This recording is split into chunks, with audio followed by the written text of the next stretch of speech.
Hello' guys, ভালে আছেনে? আপোনালোক কুশলে ৰাখিছে বুলি ভগৱানৰ ওচৰত মই প্ৰাৰ্থনা জনালোঁ। এতিয়া আমাৰ 2024 চনৰ লোকসভা নিৰ্বাচন আহিলেই। ইংৰাজী 19 এপ্ৰিল 2024 আমাৰ শোণিতপুৰ জিলাত প্ৰথম চৰণৰ লোকসভা সমষ্টিৰ ভোট হ'ব। গতিকে আমি সকলো 65 ঢেকীয়াজুলি সমষ্টিৰ গুপ্তেশ্বৰ মণ্ডল, ঢেকীয়াজুলি চিংৰি জিপি মণ্ডল, দক্ষিণ চিংৰি জিপি 2 নম্বৰ চিতলমাৰীৰ বুথ নম্বৰ 158-ৰ সকলো মোৰ মৰমৰ ৰাইজ আই মাতৃ সকলোক জনাব বিচাৰিছোঁ যে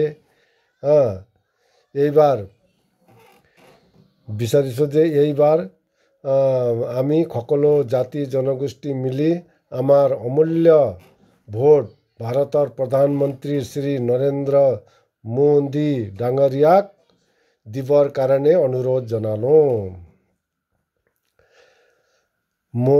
কিয় মোদীক ভোট দিব লাগে ইয়াৰ বিষয়ে মই দুআষাৰ ক'ব বিচাৰিছোঁ।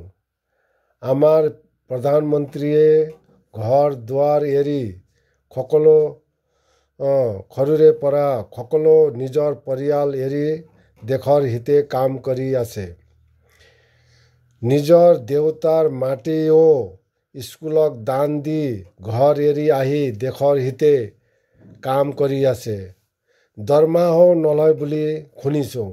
আমাৰ প্ৰধানমন্ত্ৰীয়ে পৰিবাৰবাদ কাম কৰি আছে।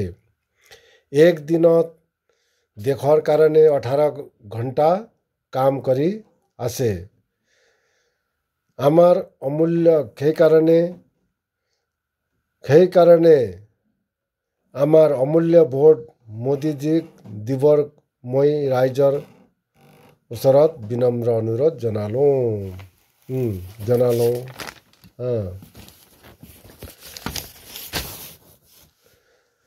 কংগ্ৰেছৰ সময়ত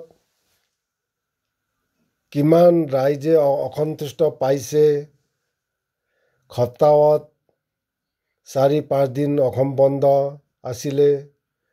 চোৰ ডকাইত ইত্যাদি ৰাইজক অসন্তুষ্ট কৰিছিল। কিন্তু বিজেপি অহাৰ পাছত শান্তি আহিছে।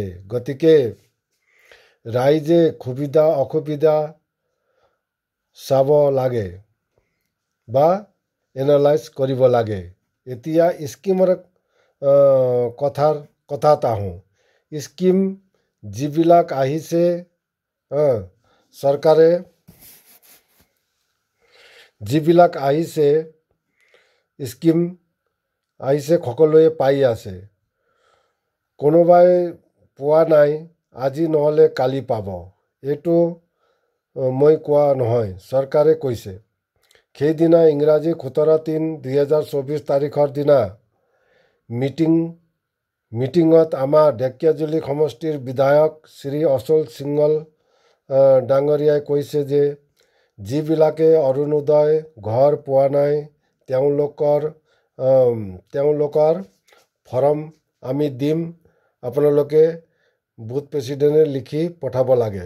গতিকে ইলেকশ্যন আগত যিবিলাক লিখি দিব আৰু আমি বুথ প্ৰেচিডেণ্টে ঘৰে ঘৰে গৈ যোনে যোনে অৰুণোদয় ঘৰ পোৱা নাই ফৰ্ম ভৰি আমি দিম।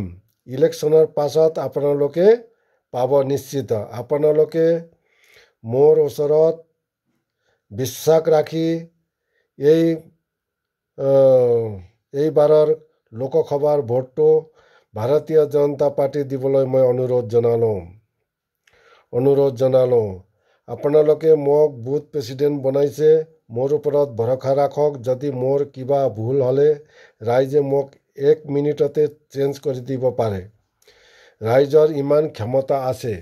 সেইকাৰণে মই ৰাইজৰ হিতে কাম কৰি আছোঁ, কাম কৰি যাম। এইটো মোৰ আপোনাৰ আগত প্ৰতিজ্ঞা। আপোনালোকে নিজেই এনালাইজ কৰক। বিজেপি অহাৰ পাছত ৰাইজে কিমান শান্তিত আছে। সেইকাৰণে মোৰ অনুৰোধ, মোৰ বুথৰ সকলো ৰাইজ, আই মাতৃসকল, সকলোৱে জাতি, হিন্দু, মুছলিম, শিখ, ইছাই মিলি বিজেপিক ভোট দিবলৈ মোৰ হাতযোৰ বিনতি বা নমস্কাৰ জনালোঁ। হিন্দু, মুছলিম, শিখ, ইছাই আপছ মে ভাই ভাই। আৰু এটা কথা, মই যিবিলাক ৰাইজ আই মাতৃসকল বাহিৰত কৰ্মৰত আছে, তেওঁলোকেও সময়মতে আহি এপ্ৰিল 19 তাৰিখত শ্ৰীযুত নৰেন্দ্ৰ মোদীৰ কাৰণে ভোট দিবলৈ মই অনুৰোধ জনালোঁ। ভাৰত মাতা কি জয়, জয় আই অসম, ধন্যবাদ।